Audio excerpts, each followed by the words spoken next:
Welcome to the instructional part of the video. You can get tabs and backing tracks if you go to my website, www.erichaugenguitar.com. For information about the sound tools I'm using today, go ahead and click on the description box underneath in your YouTube player. And for access to exclusive live streams, worksheets, and other quick tip video lessons, you can find me on Patreon/EricHaugenGuitar. Now to the lesson. So we are in drop D tuning, and we start with just a big D power chord. So it's a D, but no pretty note up on top. Let that shine through. Now, let's get to the melody. Let's look at that. We are actually coming in, I decide to turn into a D minor 7, starting on our D string, 5, 0, 5, 6. And I'm going to back that upper 6, which is our F, down to 5, and then there's a 0 and 7, D and G. 4, here's a Hendrix move,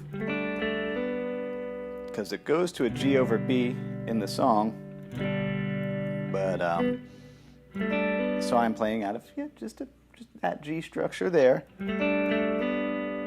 That's a classic R&B/Hendrix maneuver. Now, usually I may hybrid pick it. I might do that if you see. So that is 5 and 3 are out there, and then the 2 is going to go to 4. And then what happens next? The song goes to a C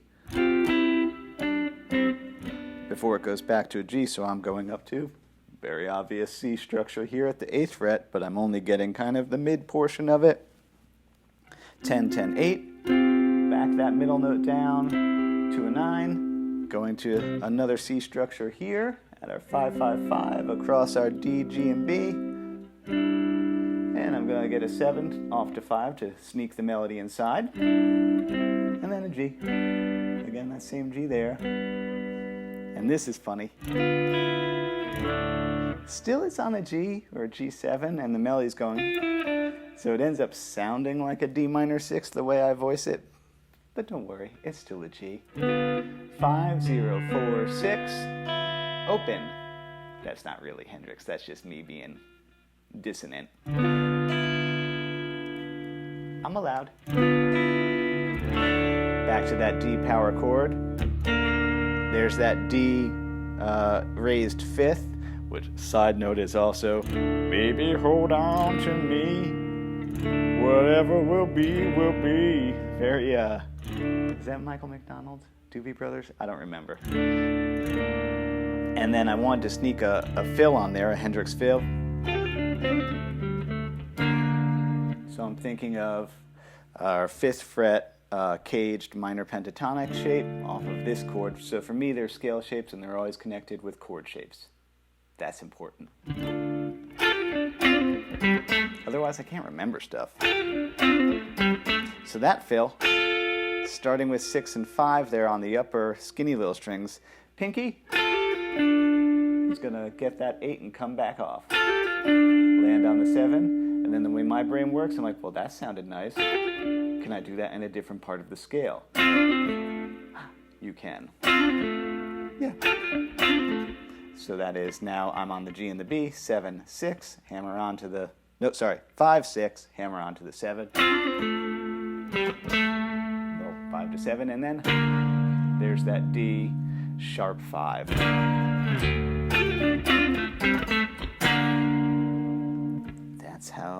That's how it works. Then it goes through another verse.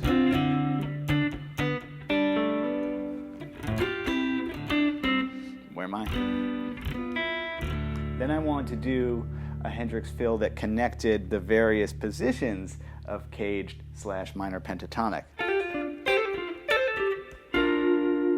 Because I just thought that would be, hey, that's dramatic, and moves things along. So that starts with the one we did before, that same one, but then I'm like, wait a second, isn't there a cage structure here? Yes, there is. So same fill, but in that position gives us 8 and 8. Hammer on the 10, back there, and down to that 10. And I was like, oh, can I keep going? Is there another cage? There's always another one. So 10, 13, land on that 12 there. It gives us that cool one.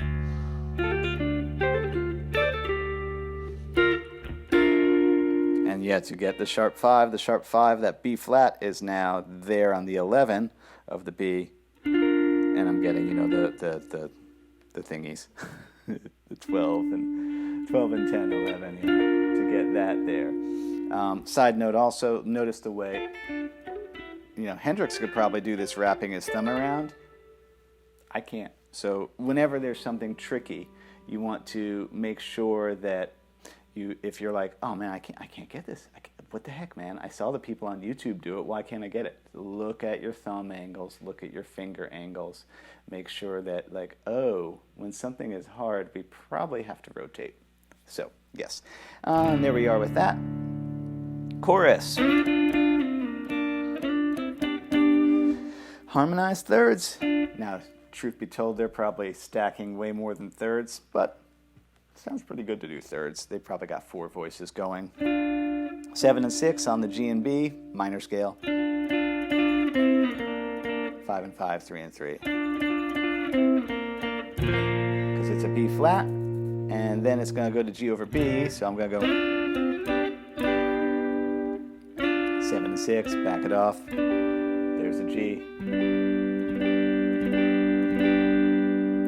So yeah, that's out of that cage structure. 9, 7, 8. And then this very Skinnered.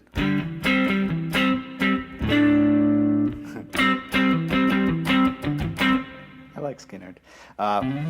Which is, there's a C structure here, so it's that kind of one that's in front of it. Or it's this one too.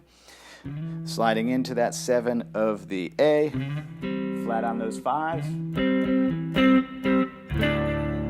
0, 0, 7, 7 to give us our big ol' D power chord, and then,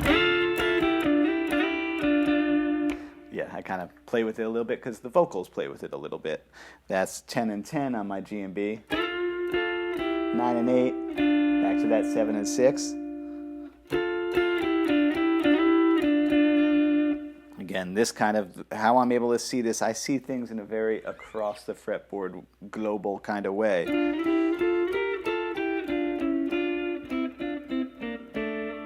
So I'm, you know, to do tricks like this, you do need to understand that scales don't just go, they also go, okay, they go something like that. There it is, and they go like that. You know, to be able to see your scales both ways so that you can harmonize them. And same stuff, where am I?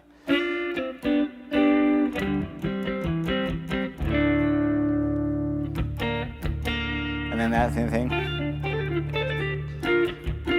And then kind of as it's nearing the end, I'm like, okay, let's put some more stuff. A unison bend there. Notice the death grip. 12 on that G goes up, 10 does not. And on a Strat where the bridge moves, you want to put a lot of vibrato on there, because otherwise, listen to this note when I bend it.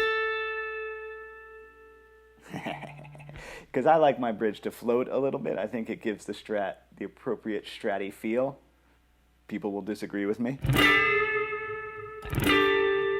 So he's going to go up with a lot of vibrato, down, and I'll let those two notes bump into each other. Blues lick there. Yeah, this is all, by the way, out of 10th fret D blues. 10, 12. Here's the Hendrix lick.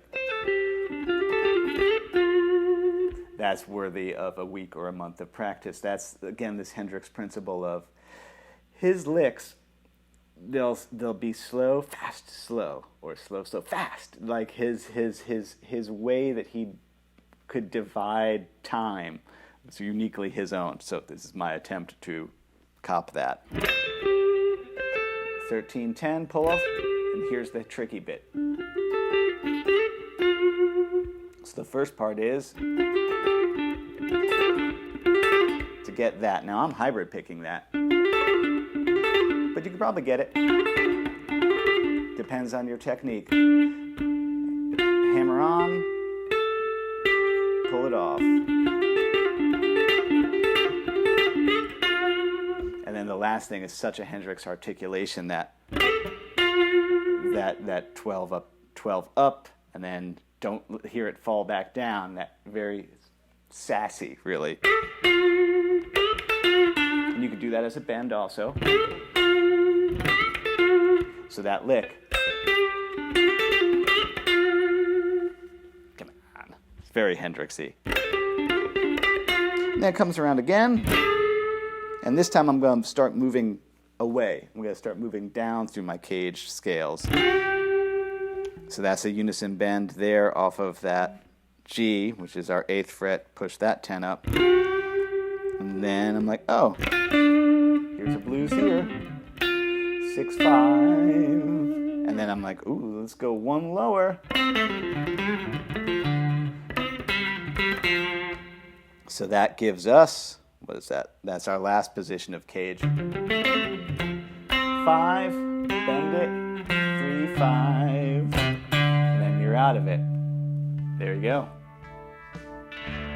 Let me walk you through how I do this. Step 1, I listen to the song a lot because I like it. That's easy enough to do. Then I figure out the chords. Now, a lot of songs you could probably find the chords to on the internet. Everything's on the internet, so that could save you that trouble. I prefer to do things by ear because I tend to trust my ears better than ultimateguitar.com or some such thing. Once you have the chords, then separately you go and you see if you can find the melody. You don't try and put them together yet. So that's actually not that crazy. To find the melody, yeah, you need to know your scales and also have good ear training skills. Then, step 3, you see how you can get the chord to ring and the melody to go with it. And then the final step, is kind of putting the fancy stuff in. Where I see gaps, where there's not a melody happening and something's just ringing out, that's when I'm going to then go, all right, and you look at my fretboard and think about my caged fills, my caged chord structures, and therefore the corresponding pentatonic shapes that go with those, and see what I can safely and tastefully kind of put little patches in. But that's how I do it, and I encourage you to try and do the same. Thanks for watching.